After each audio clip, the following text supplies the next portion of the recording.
Hello Cougars, in this video I'm going to show you how to set up your vocabulary study guide in your composition book. First thing you should do is you're going to pull up your vocabulary page that's in your packet, and you'll notice we have our word, we have our definition, and then we're going to have this table. So that's what we're going to put this in our composition book in a way that we're going to use in class and out of class to study our words to be successful in class. So this is what it should look something like this when you finish. I've got my composition book closed and I need to find my vocab words. Well, it's right there. I can turn to the place that I've got marked. It's folded pages.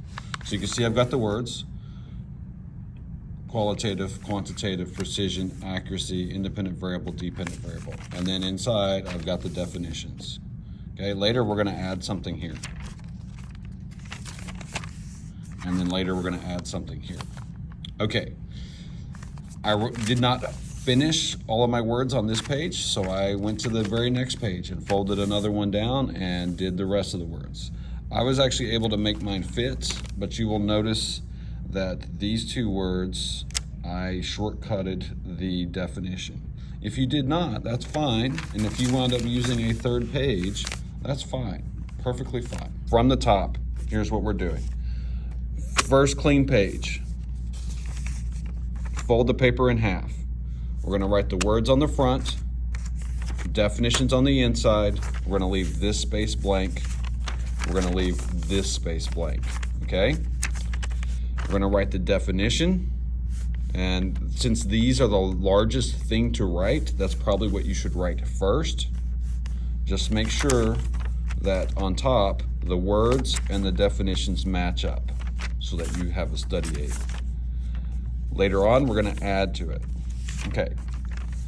If you run out of room because we have more words than will fit on one page, go to the next page and keep going. So do your definitions first. Make sure you have all the space that you need, how many ever pages that is, and then we'll do the next part of this.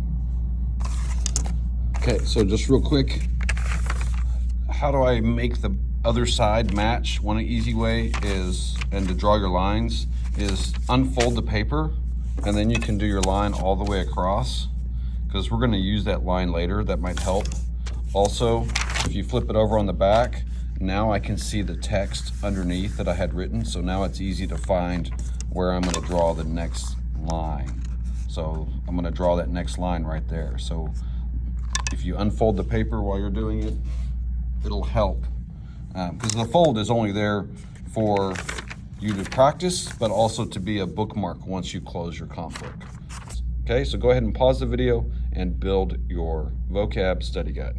So what you should have is you should be able to study and go qualitative, relating to characteristics and properties. Or you can go relating to amounts represented by numbers and units. That's quantitative. And then you can check yourself. Composition book, that's our vocab study guide. We're gonna use it to study and practice our words, kind of like flashcards. But now we need to do this, okay? So we're gonna put this in our composition book, okay? As we go forward throughout this year, we're gonna actually expand this, and we're gonna have a much expanded version of this, but we're going to just keep it simple for now. So what I'm gonna ask you to do is, you're going to open your composition book, go to your vocab pages, and the very next page, we're going to write our quantities and units. So if you want to put a title for that, it would be quantities and units. And to help us have room to do this appropriately, I recommend, you don't have to actually, but I'm going to recommend that we turn our composition book sideways, and we're going to build this table as it is in here, okay? So I'm going to do that, and when I finish, I will show you what it looks like. So here's my completed table. I wound up choosing the method of just writing the thing and then drawing a line, and then writing the next one and then drawing a line, and just making sure that I have enough space to make some notes or some annotations on this, because later we're going to talk about some of these, see how mine might have some extra stuff that yours doesn't have yet. So try to give yourself some space.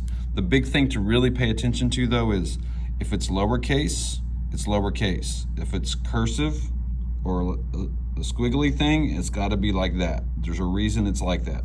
Lowercase t for a reason.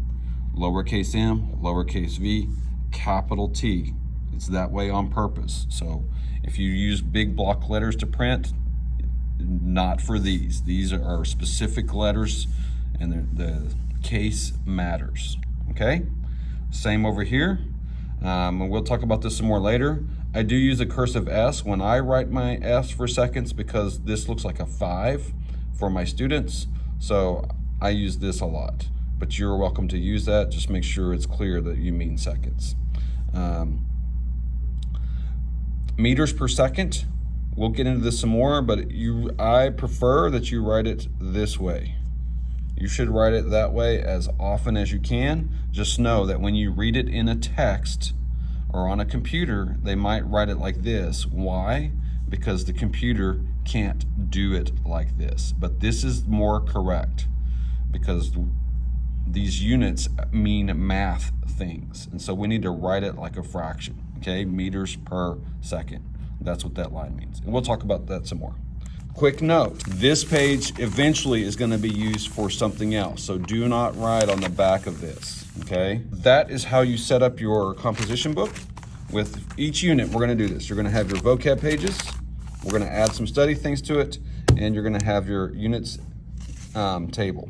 Basically what this means is, as we are doing our notes and we're working problems and you're working something, you now have a reference that you will always have, because you're going to be doing your work in your composition book, but you will have a reference that you can refer back to. All right, that concludes this video. Thank you for watching.